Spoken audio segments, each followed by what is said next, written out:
आगामी लोकसभा निवडणुका डोळ्यासमोर ठेवून केंद्रात सत्तेवर असणाऱ्या सरकारने सर्वसामान्य जनतेला सरकारच्या सर्व योजनांची माहिती व्हावी, तसेच ग्रामीण, निमशहरी आणि आदिवासी बहुल भागातील जनतेला या सर्व योजनांचा लाभ मिळावा याकरता विकसित भारत संकल्प यात्रा सुरू केली आहे। परंतु नुकतेच परभणी येथील 8 विस्तार अधिकाऱ्यांनी याबाबत थेट जिल्हाधिकाऱ्यांना पत्र लिहून विकसित भारत संकल्प यात्रेचं कामकाज करण्यास नकार दिला आहे। आणि त्यामागचं मुख्य कारण आहे ते म्हणजे या यात्रेवरून विविध गावात होणारे वाद व त्यातून होणाऱ्या मारहाणीच्या घटना। त्यामुळे आमच्या जीवाला धोका असल्याचा दावा करत या अधिकाऱ्यांनी यापुढे आम्ही काम करू शकणार नाही असं पत्रात नमूद केलं आहे।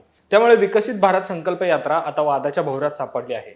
खरं तर महाराष्ट्रातील काही भागात या यात्रेला विरोध झाल्याच्या घटना गेल्या काही दिवसात घडल्या आहेत आणि त्यामुळे सध्या हा विषय चर्चेचा झाला आहे। परंतु या संकल्प यात्रेला नेमका विरोध का होतोय, तसंच आतापर्यंत कोणी कोणी आणि कुठे कुठे या यात्रेला विरोध केला आहे हे संपूर्ण प्रकरण सविस्तरपणे जाणून घेऊ या व्हिडिओमधून।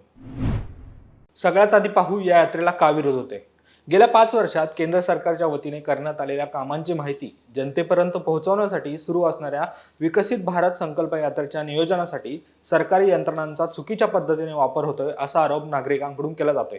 त्याचबरोबर या यात्रेला विरोध केला जातो याचं महत्त्वाचं आणि प्रमुख कारण आहे ते म्हणजे सरकारच्या पैशातून करण्यात आलेल्या कामांचा प्रचार हा भारत सरकारऐवजी मोदी सरकार या नावाने करण्यात येत आहे।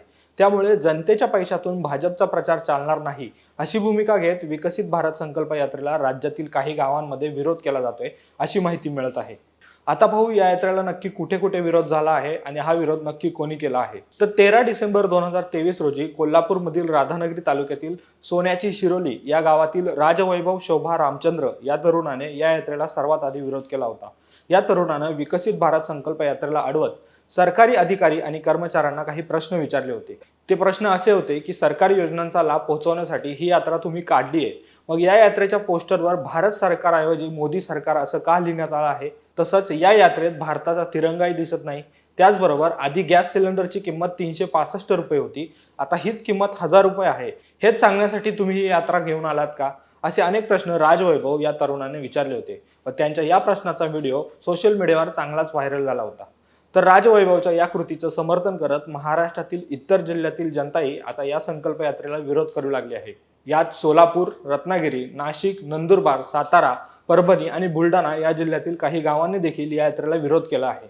तर सोलापूरमधील बार्शीतील एक व्यक्ती म्हणत आहे की भारत सरकार आहे की मोदी सरकार आहे, आम्हाला भाजपचं काहीच नकोय।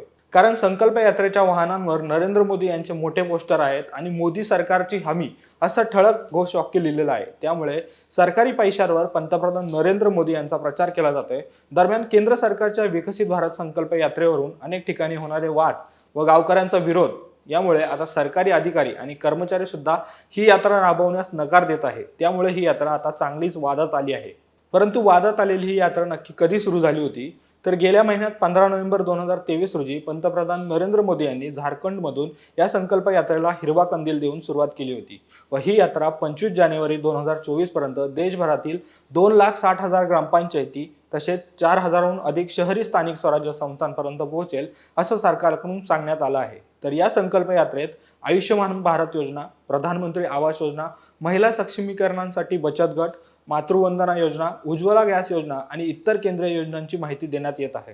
तर जे लोक विकसित भारत संकल्प यात्रेला विरोध करत आहेत ते देशाच्या विकासाला विरोध करत असल्याचं भाजपकडून सांगण्यात येत आहे। त्यामुळे वादाच्या भोवऱ्यात सापडलेली ही यात्रा आता भाजपकडून थांबवली जाते की सुरू ठेवली जाते हे पाहावे लागेल।